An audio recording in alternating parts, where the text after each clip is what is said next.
Welcome my dear students. আজ আমি রায় ও Martin মাধ্যমিক প্রশ্নবিচিত্রার 2025 সালের ভৌত বিজ্ঞানের 185 নম্বর পেজের 8 নম্বর স্কুলের group A B C D এই 4টি গ্রুপের প্রশ্ন আজকে সলভ করব। চলো তাহলে শুরু করি। 8 নম্বর স্কুলের গ্রুপ এর একে দিয়ে গেছে বহু বিকল্প ভিত্তিক প্রশ্ন। প্রতিটি প্রশ্নের 4টি করে বিকল্প উত্তর দেওয়া আছে, যেটি ঠিক সেটি লেখো। একের একে দিয়ে গেছে কোন সম্পর্কটি সঠিক নয়। এখানে কি দেওয়া আছে? এতে দেওয়া আছে H equal to V square আর টি, এটাই হবে সঠিক। একের দুই দিয়ে গেছে কোনো তড়িৎ কোষের তড়িৎচালক বল ই এবং বিভব প্রভেদ ভি এর মধ্যে সম্পর্ক হলো, এর উত্তরটা হবে বি, ই গ্রেটার দেন ভি। একের তিনে দিয়ে গেছে রান্না করার পাত্রের তলদেশ হয়, উত্তরটা হবে ডি, কালো খসখসে। একের চারের দিয়ে গেছে নেসলার বিকারক বাদামি বর্ণে পরিণত হয় যার সংস্পর্শে সেটি হলো, উত্তরটা হবে এ, NH3 অ্যামোনিয়া। একের পাঁচের দিয়ে গেছে ব্রোঞ্জের উপাদান হলো, উত্তরটা হবে বি, CuSN। একের ছয় দিয়ে গেছে 25 ডিগ্রি সি তাপমাত্রায় ও 1 ATM চাপে কোনো গ্যাসের বাষ্প ঘনত্ব 24, চাপ স্থির রেখে উষ্ণতা দ্বিগুণ করলে বাষ্প ঘনত্ব হবে। এখানে 4টে অপশান দেওয়া আছে, এই 4টে অপশানের মধ্যে কোন অপশানটা সঠিক হবে আমি সেটা তোমাদের অঙ্ক করে দেখিয়ে দিচ্ছি। তোমার বইতে দেওয়া আছে তাপমাত্রা, আমি তাপমাত্রাকে T1 লিখে নিচ্ছি। T1 ইকুয়াল টু কত হবে?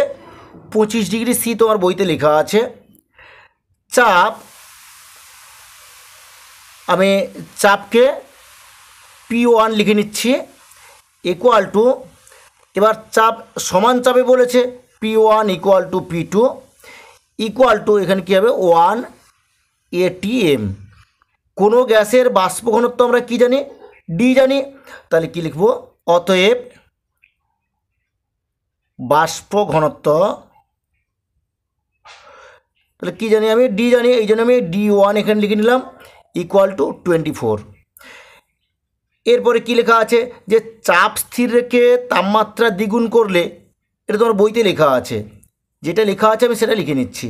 কি লেখা আছে? চাপ স্থির রেখে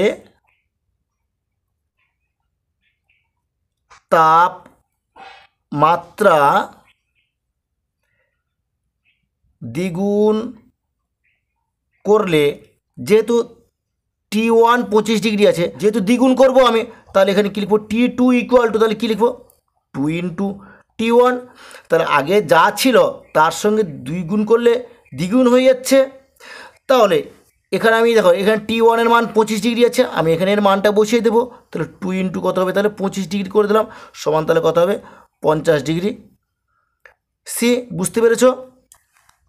এবার ঘনত্ব মানে বাষ্প ঘনত্ব কী হবে? তাহলে কী লিখবো? যে অতএব বাষ্প ঘনত্ব,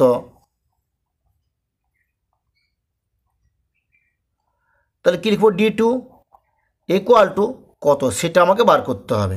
যে আমরা জানি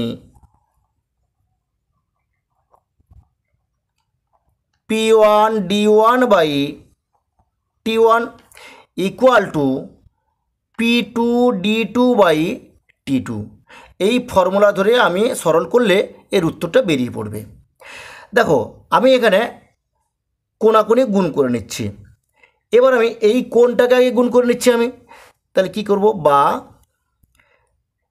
D2 P2 T1 করে নিলাম ইকুয়াল টু, এই কোণটা গুণ করবো আমি এখানে, তাহলে কী লিখবো? P1 D1 T2। এবার আমি যেহেতু আমি D2-র মানটা বার করবো, আমি D2টা বার করে নেবো এখানে, তাহলে কী লিখবো? বা D2 ইকুয়াল টু, তাহলে কী হবে? P1 D1 T2 বাই, এটা এখানে নিচে ভাগ হয়ে যাবে, তাহলে P2 বাই T1 হয়ে গেল। এবার আমি যে যার মানগুলো এখানে বসিয়ে দেব। সমান, দেখো এখানে P1 এর মান কত দেওয়া আছে? দেখো P1 এর মান দেওয়া আছে 1 ATM দেওয়া আছে, তাহলে আমি এখানে 1 বসিয়ে দেবো এখানে। তাহলে কী লিখব 1 ইন্টু D1, তাহলে D1 এখানে কী দেওয়া আছে, D1 দেওয়া আছে 24, আমি এখানে 24 বসিয়ে দেবো, তাহলে কী লিখব 24 লিখলাম। এবার T2 কত দেওয়া আছে, T2 50 বার করেছি আমি এখানে, তাহলে কী লিখব ইন্টু 50 করে দিলাম। এবার P2 দেখো এখানে লেখা আছে P1 = P2 = 1 ATM, তাহলে এখানে কী লিখবো 1 লিখবো এখানটা, তাহলে 1 ইন্টু T1 তো 25 ডিগ্রি, 25 লিখলাম। এবার আমি কাটাকাটি করে দিচ্ছি, দেখো A1 কেটে দিলাম। এবার 25 2 50 সমান তাহলে কত হচ্ছে 24 2 48, তাহলে বাষ্প ঘনত্ব তাহলে কত বেরোলো, এটা বেরোলো কি 48। তাহলে এটা কোন অপশানটা সঠিক হবে, তোমরা লিখবে অ্যান্সার সি। তাহলে সিতে কী দেওয়া আছে 48, তাই তোমরা এটা লিখে নেবে। এবার তোমাদের উত্তরে কিন্তু এটা ভুল দেওয়া আছে, উত্তরে দেওয়া আছে কি A12 কিন্তু হবে না, এটাই হচ্ছে অ্যান্সার। 1-এর সাথে দিয়ে গিয়েছে জলের তড়িৎ বিশ্লেষণে অ্যানোডে 40 গ্রাম অক্সিজেন পাওয়া গেল, ক্যাথোডে উৎপন্ন হাইড্রোজেনের মূল সংখ্যা হবে, উত্তরটা হবে সি 2.5। এরপর দেখো গ্রুপ বি এর 2-এর দিয়ে গিয়েছে নিম্নলিখিত প্রশ্নগুলির উত্তর দাও, বিকল্প প্রশ্নগুলি লক্ষণীয়। 2-এর 1-এর দিয়ে গিয়েছে তামার তৈরি একটি পাত্রে একটি বৃত্তাকার ছিদ্র আছে, পাত্রে উত্তপ্ত করলে ছিদ্রের ব্যাসের কী পরিবর্তন হবে, এর উত্তরটা হবে ব্যাসের দৈর্ঘ্য বেড়ে যাবে। 2-এর দিয়ে গিয়েছে মিটার স্কেল বা ঘড়ির পেন্ডুলাম তৈরি করতে কোন সংকর ধাতু ব্যবহার হয়, উত্তরটা তোমরা লিখবে ইনভার সংকর ধাতু, আমি এখানে লিখে দিলাম, কী লিখবো ইনভার সংকর ধাতু। 2-এর অথবা প্রশ্ন রেখেছে তাপ সঞ্চালনের কোন পদ্ধতিতে মাধ্যম ছাড়াই তাপ পরিবাহিত হতে পারে, এর উত্তরটা হবে বিকিরণ, আমি লিখে দিলাম এখানে বিকিরণ পদ্ধতিতে। 2-এর 3-এর দিয়ে গিয়েছে একটি ওহমীয় পরিবাহী I বনাম V লেখচিত্রের প্রকৃতি কীরূপ হয়, আমি যেটা দেখিয়ে দিলাম সেটা তোমরা তুলে নেবে। 2-এর 4 দিয়ে গিয়েছে উষ্ণতা বৃদ্ধিতে রোধাঙ্ক হ্রাস পায় এমন একটি উপাদানের নাম লিখো, এর উত্তরটা হবে সিলিকন।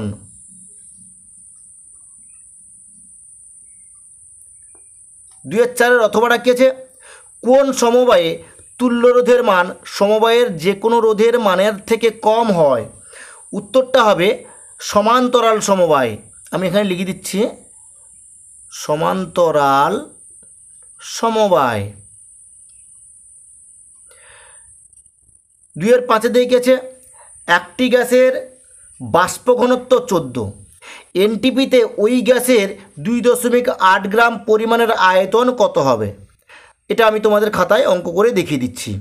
এখানে কী দেওয়া আছে বাষ্প ঘনত্ব 14, তাহলে এটা লিখে নেব, আমি কী লিখব যে বাষ্প ঘনত্ব ডি সমান 14। এবার আমরা জানি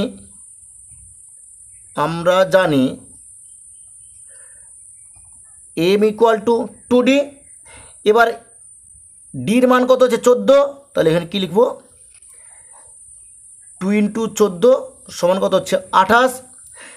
এবার দেখো এনটিপিতে 28 গ্রাম গ্যাসের আয়তন তাহলে কত হবে, এনটিপিতে 28 গ্রাম গ্যাসের আয়তন 22.4 লিটার আমরা জানি, তাহলে এখানে কী লিখব যে এনটিপিতে 28 গ্রাম গ্যাসের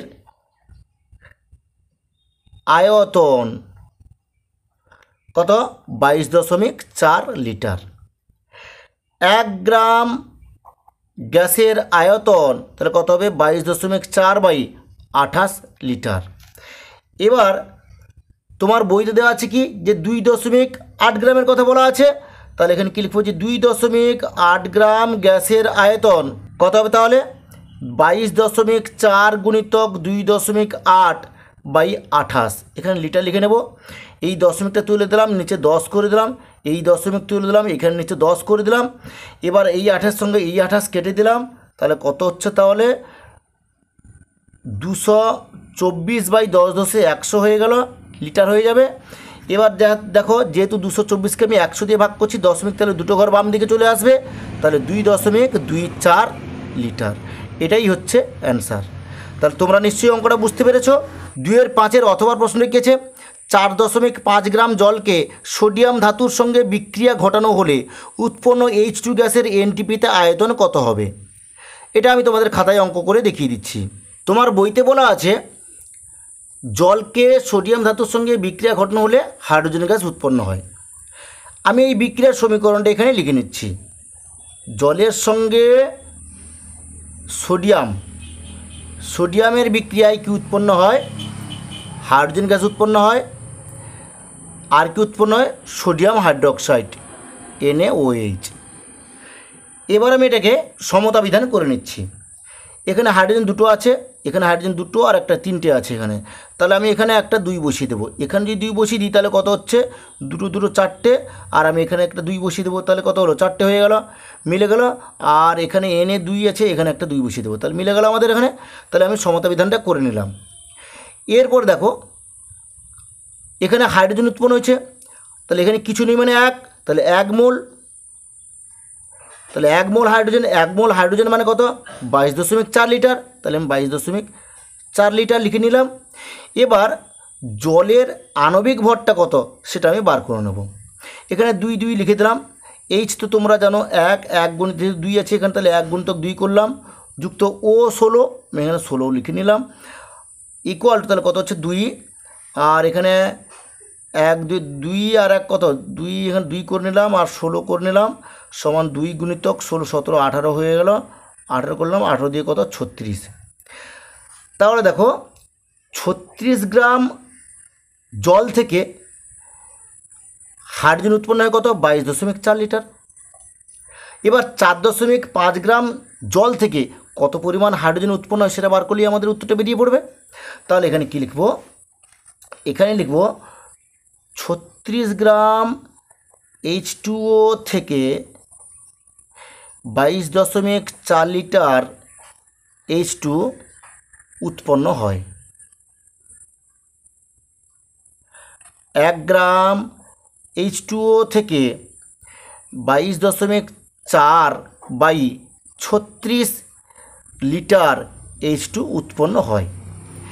এবার তোমার বইতে দেওয়া আছে কি 4.5 লেখা আছে, 4.5 গ্রাম H2O থেকে 22.4 গুণিতক 4.5 বাই 36 লিটার H2 উৎপন্ন হয়। এবার আমি দশমিকগুলো তুলে দিচ্ছি, দশমিক তুলে দিলাম, নিচে 10 করলাম, এই দশমিক তুলে দিলাম, আমি এখানে নিচে 10 লিখে দিলাম। এবার আমি কার্ডই করে দিচ্ছি,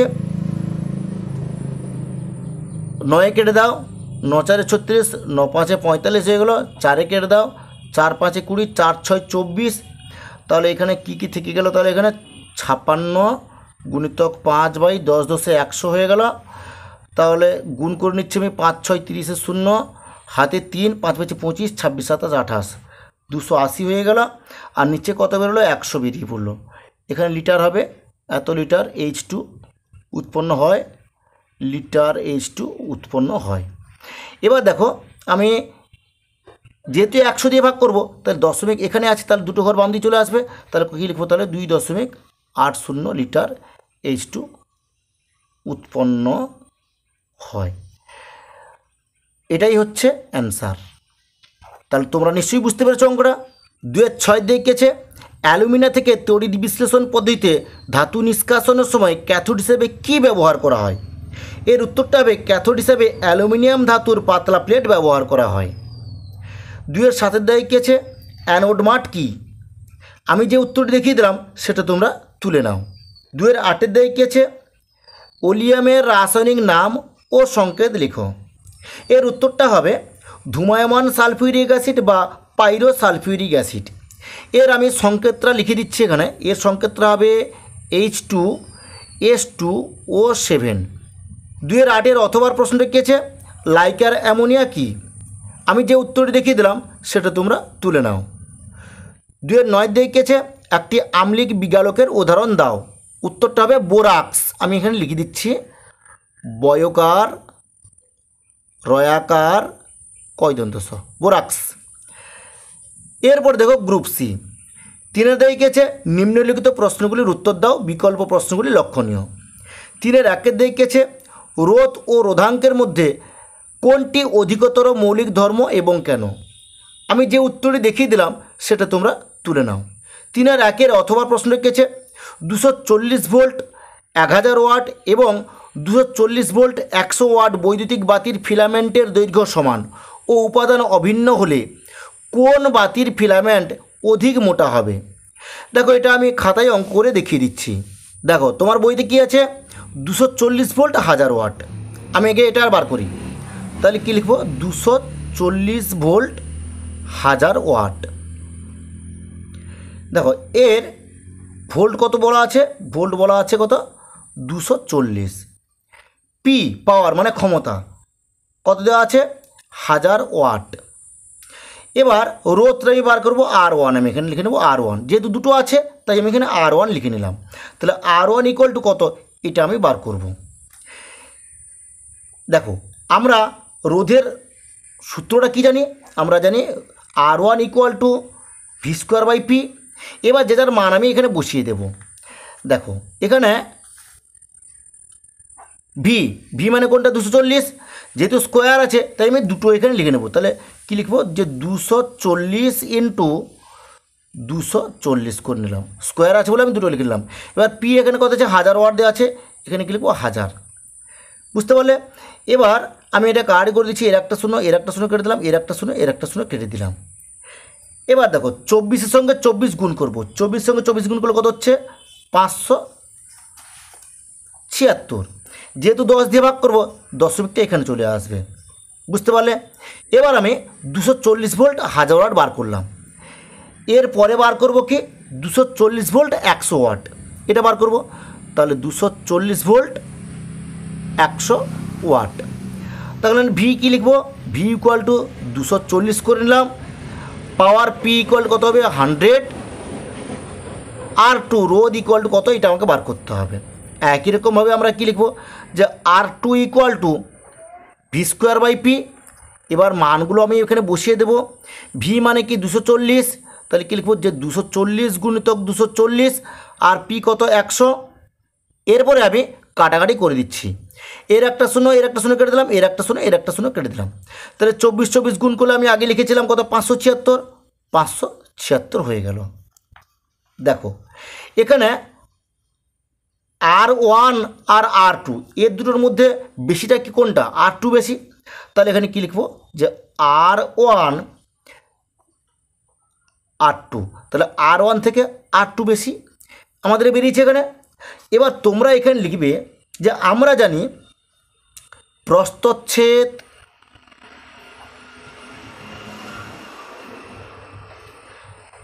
এ, আমরা জানি ও রোধ আর এদের সম্পর্ক কি সম্পর্ক হবে, সমান আর সমানুপাতি 1/a। অতএব যার প্রস্থচ্ছেদ বেশি তার রোধ কম হয়, এটা আমরা জানি। অতএব এখানে R1 এর রোধ কম, তাই এটির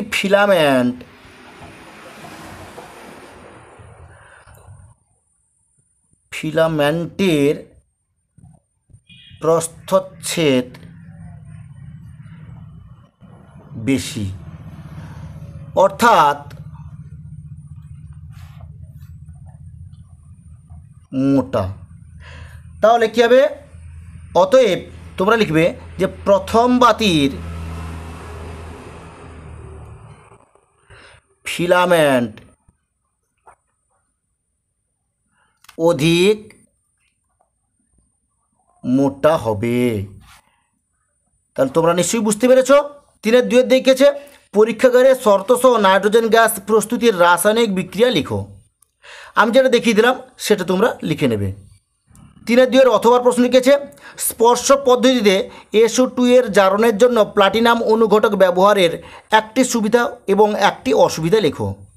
আমি যে উত্তরটি দেখিয়ে দিলাম সেটা তোমরা তুলে নাও। 3-3 দেখেছে CuSO4 এর জলীয় দ্রবণে জিঙ্কের একটি টুকরো যোগ করলে কি হয় ইলেকট্রনীয় তত্ত্বের সাহায্যে দেখাও যে এটি একটি জারণ বিজারণ বিক্রিয়া। আমি যে উত্তরটি দেখিয়ে দিলাম সেটা তোমরা তুলে নাও।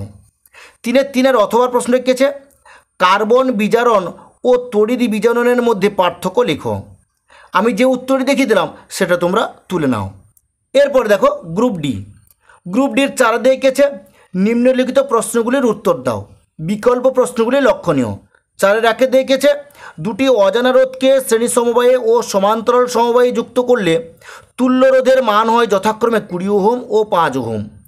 রোধ দুটির মান নির্ণয় করো। এটা আমি তোমাদের খাতায় অঙ্ক করে দেখিয়ে দিচ্ছি। তোমরা প্রথমে কি লিখবে, তোমরা লিখবে যে ধরি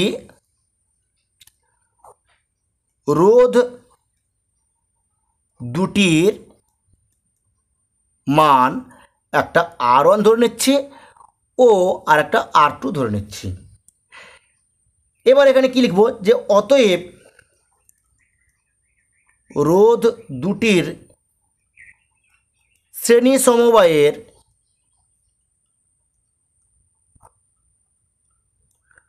তুল্য রোধ। দেখো তোমার বইতে দেওয়া আছে একটা 20 ওহম একটা 5 ওহম দেওয়া আছে, আমি এখানে 20 ওহম লিখে নিলাম, 20 ওহম। অতএব R1 plus R2 equal to 20, এটাকে আমি 1 নম্বর সমীকরণ করে দিলাম। আবার রোধ দুটির সমান্তরাল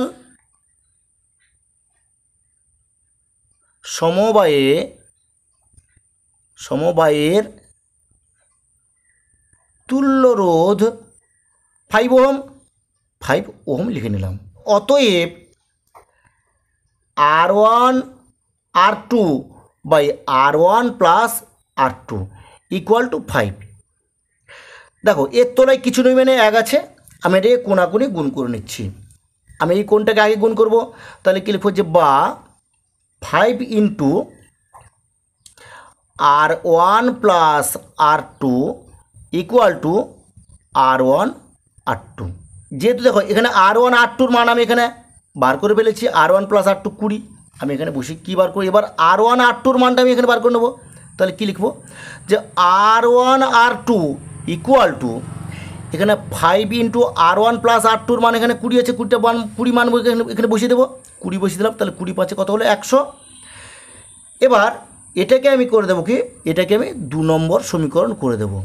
এরপরে আমি কি করব যে অতএব R1 minus R2 whole square, এটাকে দেখো আমি A মাইনাস বি হোল স্কোয়ারের দ্বিতীয় সূত্রটা ব্যবহার করব। কি লিখবো, A minus B whole square দ্বিতীয় সূত্র হচ্ছে কি A plus B whole square minus 4 AB, A মানে R1 আর এখানে B মানে R2 ইকুয়াল টু এবার R1 প্লাস R2 এর মানটা কত জানি আমরা 20 জানি, এখানে 20 প্রথমেই বার করেছিলাম 20, তাই এখানে কি লিখবো 20 স্কোয়ার করে দিলাম মাইনাস এবার দেখো 4 ইন্টু এবার R1 R2-র মান কী বার করলাম এক্ষুনি 100 বার করেছি, তাহলে এখানে কী লিখবো 100 ইকুয়াল টু দেখো 20 গুণ করলে 400 হয়ে যায়, বিযুক্ত 100 কত হলো 400 হয়ে গেল, তাহলে 400 বিযুক্ত 400 তাহলে কত হলো 0। এটাকে আমি 3 নম্বর সমীকরণ করে নেব। কি বললাম বুঝতে পেরেছ? তাহলে আমি এই লাইনটা একটু তুলে নিলে ভালো হয়, এখানটায় কি লিখবো যে বা R1 মাইনাস R2 এটা হোল স্কোয়ার। আচ্ছা এখানে লেখার দরকার নেই 3 নম্বরটা, এখানে হোল স্কোয়ার করলে 0 করে নাও। এরপরে দেখো আমি এই স্কোয়ারটা তুলে দেব, তাহলে কী লিখবো যে বা R1 মাইনাস R2, তা আমি এই স্কোয়ারটা তুলে দিচ্ছি সমান, তাহলে কি √0 হয়ে গেল, বা R1 minus R2 equal to 0। এই জায়গাটা আমি এখানে 3 নম্বর করে দেব। বুঝতে পারলে? এরপরে কী লিখবো, যে 1 নম্বর, এখানে 1 নম্বর সমীকরণ বার করেছিলাম, এই 1 নম্বর সমীকরণ আর এই 3 নম্বর সমীকরণ, এই দুটোকে আমি সমাধান করব। তাহলে এখানে কী লিখবো, যে 1 নম্বর ও 3 নম্বর সমীকরণ সমাধান করে পাই। এবার 1 নম্বরে কী আছে আমাদের, 1 নম্বরে বার করেছিলাম যে R1 plus R2 equal to 20 বার করেছিলাম। আর আমি 3 নম্বর কী বার করেছি, R1 minus R2 equal to 0 বার করেছি। এটাকে সরল করছি আমি, এখানে কী লিখবো, যে যোগ করে পাই, আমি যোগ করে নেবো, কী লিখবো, যে যোগ করে পাই। এবার দেখো যোগ করলে তাহলে R2 কেটে যাবে, আর থেকে গেল তাহলে R1 আর R1, তাহলে এখানে 1 এখানে 1, তাহলে কী হবে 2R1 ইকুয়াল টু 0 সঙ্গে 20 যোগ করলে তাহলে 20 হয়ে যায়। তাহলে কী লিখবো এখানে, বা R1 ইকুয়াল টু 20/2 হয়ে গেল, বা R1 ইকুয়াল টু 10 বেরিয়ে পড়লো। এবার আমি এখানে R1 এর মানটা কী বার করলাম, 10।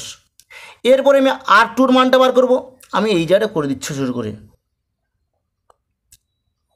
এবার আমি যেহেতু আমি R1 এর মানটা বার করেছি, এবার আমি R2 এর মানটা বার করবো। দেখো এখানে আমি প্রথমে বার করেছিলাম R1 plus R2 equal to 20 বার করেছিলাম, আমি এখান থেকে R1 এর মানটা পেয়ে গেছি। তাহলে এখানে কি লিখবো, যে R1, আচ্ছা এখানে লিখবো কি 1 নম্বর সমীকরণের কথা লিখতে হবে তোমাদের, লিখবে এখানে যে 1 নম্বর সমীকরণে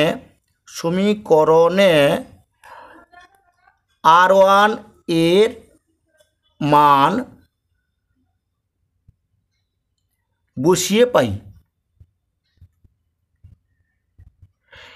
এবার 1 নম্বর সমীকরণটা কি, R1 plus R2 equal to 20। এবার R1 এর মান কত বার করেছিলাম, R1 এর মান বার করেছি 10, 10 যুক্ত R2 ইকুয়াল টু 20, বা R2 ইকুয়াল টু 20 মাইনাস 10 সমান 10 বেরিয়ে পড়লো। তাহলে দেখো এখানেও আমাদের 10 ওহম বেরিয়েছে, এটাও আমাদের 10 ওহম বেরোলো। কী বললাম বুঝতে পারলে? তাহলে রোধ দুটির মান তাহলে কত হবে, 10 ওহম। তাহলে তোমরা লিখবে অতএব রোধ দুটির মান 10 ওহম। এটাই হচ্ছে অ্যান্সার। তাহলে তোমরা নিশ্চয়ই বুঝতে পেরেছ। 4-এর 1-এর অথবার প্রশ্ন লিখেছে জলবিদ্যুৎ উৎপাদনের কার্যনীতি লিখো। আমি যে উত্তরটি দেখিয়ে দিলাম সেটা তোমরা তুলে নাও। 4-এর 2-এর এর দেখেছে কোন শর্তে ওহমের সূত্র প্রযোজ্য হয় না। আমি যে উত্তরটি দেখিয়ে দিলাম সেটা তোমরা তুলে নাও। 4-এর 2-এর বির দেখেছে নষ্ট ভোল্ট বলিতে কী বোঝায়। আমি যে উত্তরটি দেখিয়ে দিলাম সেটা তোমরা তুলে নাও। 4-এর 3-এর এর দেখেছে তড়িৎ রোধ ও তাপীয় রোধের মধ্যে পার্থক্য লেখো। আমি যে উত্তরটি দেখিয়ে দিলাম সেটা তোমরা তুলে নাও। 4-এর 3-এর বির দেখেছে দ্বিধাতবপাত কী। আমি যে উত্তরটি দেখিয়ে দিলাম সেটা তোমরা তুলে নাও। 4-এর 3-এর অথবা এর দিকে প্রশ্ন লিখেছে বৈদ্যুতিক বা টেলিফোনের তারকে টান টান অবস্থায় না রেখে একটু ঝুলিয়ে রাখা হয় কেন। আমি যে উত্তরটি দেখিয়ে দিলাম সেটা তোমরা তুলে নাও। 4-এর 3-এর অথবার বির দিকে প্রশ্ন লিখেছে কঠিনের দৈর্ঘ্য প্রসারণ গুণাঙ্ক ও আয়তন প্রসারণ গুণাঙ্কের মধ্যে সম্পর্কটি লেখো। আমি যে উত্তরটি দেখিয়ে দিলাম সেটা তোমরা তুলে নাও। 4-এর দিকে প্রশ্ন লিখেছে ম্যাগনেসিয়াম অক্সাইড ও ম্যাগনেসিয়াম কার্বনেটের একটি মিশ্রণে 6.23 গ্রামকে তীব্রভাবে উত্তপ্ত করলে 2.2 গ্রাম ওজন হ্রাস পায়। মিশ্রণটির শতকরা সংযুক্তি নির্ণয় করো। দেখো এটা আমি তোমাদের খাতায় অঙ্ক করে দেখিয়ে দিচ্ছি। দেখো তোমার বইতে কী আছে, ম্যাগনেসিয়াম অক্সাইড ও ম্যাগনেসিয়াম কার্বনেটের একটি মিশ্রণ। এই দুটো মিশ্রণকে উত্তপ্ত করলে প্রথমে ম্যাগনেসিয়ামটা ভেঙে যাবে, ম্যাগনেসিয়াম ভেঙে গিয়ে ম্যাগনেসিয়াম অক্সাইড উৎপন্ন হবে।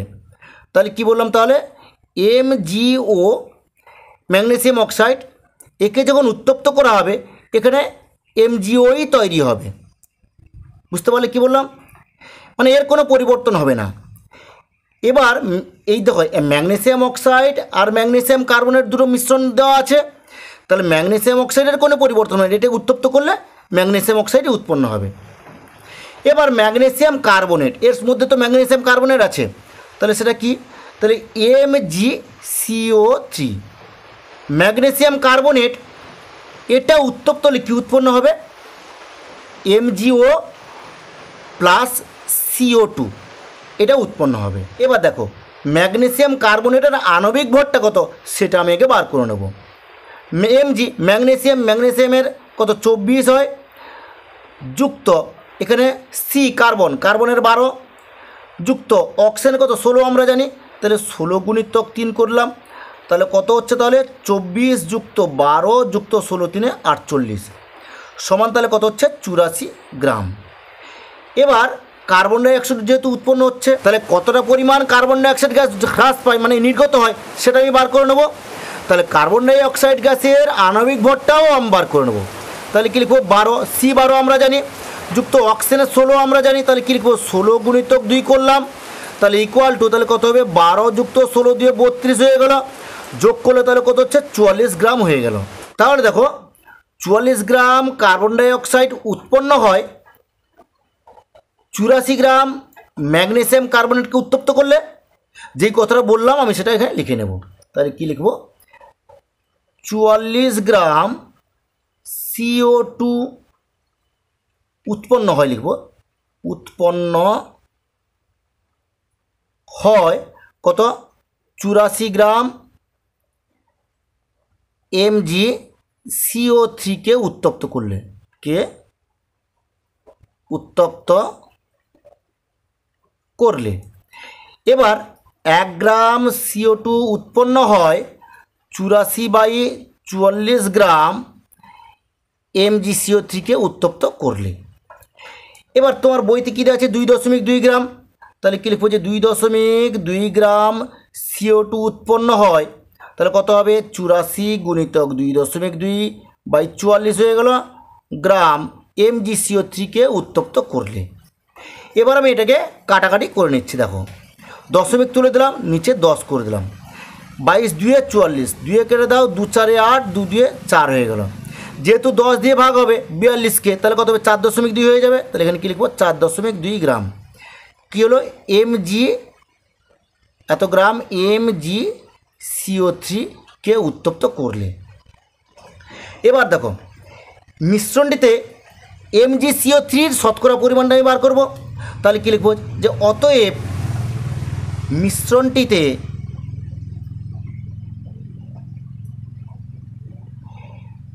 MgCO3 এর শতকরা পরিমাণ, তাহলে কী হবে 4.2 বাই তোমার বইতে দেওয়া আছে কত 6.23 গ্রাম বলা আছে তোমার বইতে, গুণিতক তাহলে কত হবে 100 দিয়ে, যেহেতু শতকরা পরিমাণ বার করবো 100 দিয়ে গুণ করে দিলাম। এবার দেখো এই দশমিক তুলে দিচ্ছি, উপরে আর একটা আমি 100 করে দিলাম, এই দশমিক তুলে দিলাম, নিচে 10 করে দিলাম। এবার আমি একটু কার্ড করে দিই, এই একটা শূন্য এই একটা শূন্য কেটে দিলাম, তাহলে এখানে সরল করলে তাহলে কত বেরোচ্ছে, এখানে শতকরা চিহ্নটা দিয়ে দেবো আমি, এখানে শতাংশ চিহ্ন দিয়ে দিলাম, ইকুয়াল টু তাহলে দেখো এখানে কত বেরোলো 42, আর এখানে দুটো এখানে 3টা, তাহলে কত হবে 42,000 বেরিয়ে পড়লো। আর এখানে কত বেরোচ্ছে 623 বেরোলো, এখানে শতকরা চিহ্ন দিয়ে দেবো। এটাকে ভাগ করলে কত বেরোবে 67.415 আরও সংখ্যা চলে আসবে শতাংশ। আমি এখানে আসন্ন মানে এখানে লিখে নিতে পারি 67.4, এই যেহেতু এখানে দুটো সংখ্যা আমি লিখে নেব, 5 এখানে যেহেতু 5 আছে আমি এখানে 1 যোগ করে নেব 42 শতাংশ। এখানে তোমরা প্রায় কথা লিখে নেবে। তাহলে মিশ্রণটিতে MgCO3 এর শতকরা পরিমাণ তাহলে কত হচ্ছে 67.42 শতাংশ। এবার MgO কতটা পরিমাণ হচ্ছে সেটা বার করে নেবো। তাহলে কী লিখবো যে অতএব MgO মানে ম্যাগনেসিয়াম অক্সাইড আছে, তাহলে কতটা থাকবে 100 বিযুক্ত এটা বিয়োগ করে দেবো 67.42 নাকি, এখানে শতাংশ চিহ্ন দিয়ে দেবো, ইকুয়াল টু কত হবে তাহলে 32.58 শতাংশ। তাহলে তোমরা নিশ্চয়ই বুঝতে পেরেছ এটাই হচ্ছে অ্যান্সার। 4-এর অথবা প্রশ্নটা কী আছে, বাণিজ্যিক জিঙ্কে 35% অশুদ্ধি আছে, এরূপ 50 গ্রাম জিঙ্ককে অতিরিক্ত পরিমাণ লঘু সালফিউরিক অ্যাসিডের সঙ্গে বিক্রিয়া ঘটালে কি পরিমাণ হাইড্রোজেন গ্যাস উৎপন্ন হবে। এখানে Z(n = 65 দেওয়া আছে আর H = 1 দেওয়া আছে। দেখো এখানে কি লেখা আছে যে জিঙ্কের সঙ্গে লঘু সালফিউরিক অ্যাসিডের বিক্রিয়ায় হাইড্রোজেন গ্যাস উৎপন্ন হয়। আমি এই বিক্রিয়ার সমীকরণটা লিখে নেব আগে খাতায়। কি বললাম তাহলে, জিঙ্কের সঙ্গে লঘু সালফিউরিক অ্যাসিড H2SO4 এর বিক্রিয়ায় কি উৎপন্ন হয়, Z10SO4 প্লাস H2 এটা উৎপন্ন হয়। এবার এখানে তোমার বইতে কি বলা আছে, বইতে বলা আছে বাণিজ্যিক জিঙ্ক 35% অশুদ্ধি, এটা তোমার বইতে দেওয়া আছে অশুদ্ধি। তাহলে শুদ্ধর তাহলে কত আছে, তাহলে শুদ্ধ হবে, তাহলে এখানে লিখে দিচ্ছি, তাহলে শুদ্ধ তাহলে কত হবে 100 বিযুক্ত 35 এখানে পার্সেন্ট করে দেবো, সমান তাহলে কত হবে 65%। তাহলে 65% তাহলে শুদ্ধ হচ্ছে, কি বললাম বুঝতে পেরেছ। এবার তোমার বইতে কি বলা আছে, তোমার বইতে বলা আছে যে এরূপ 50 গ্রাম জিঙ্কে অতিরিক্ত পরিমাণ লঘু সালফিউরিক অ্যাসিডের বিক্রিয়ায় ঘটালে কি পরিমাণ হাইড্রোজেন গ্যাস উৎপন্ন হবে, এরকম কথা বলা আছে।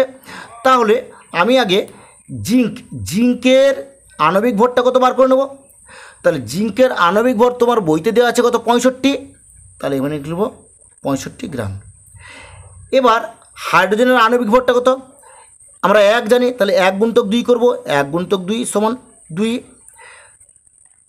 তাহলে দেখো 65 গ্রাম জিঙ্কের সঙ্গে লঘু সালফিউরিক অ্যাসিডের বিক্রিয়ায় 2 গ্রাম হাইড্রোজেন গ্যাস পাওয়া যায়। তাহলে যেই কথাটা আমি বললাম সেটা আমি এখানে লিখে নেব।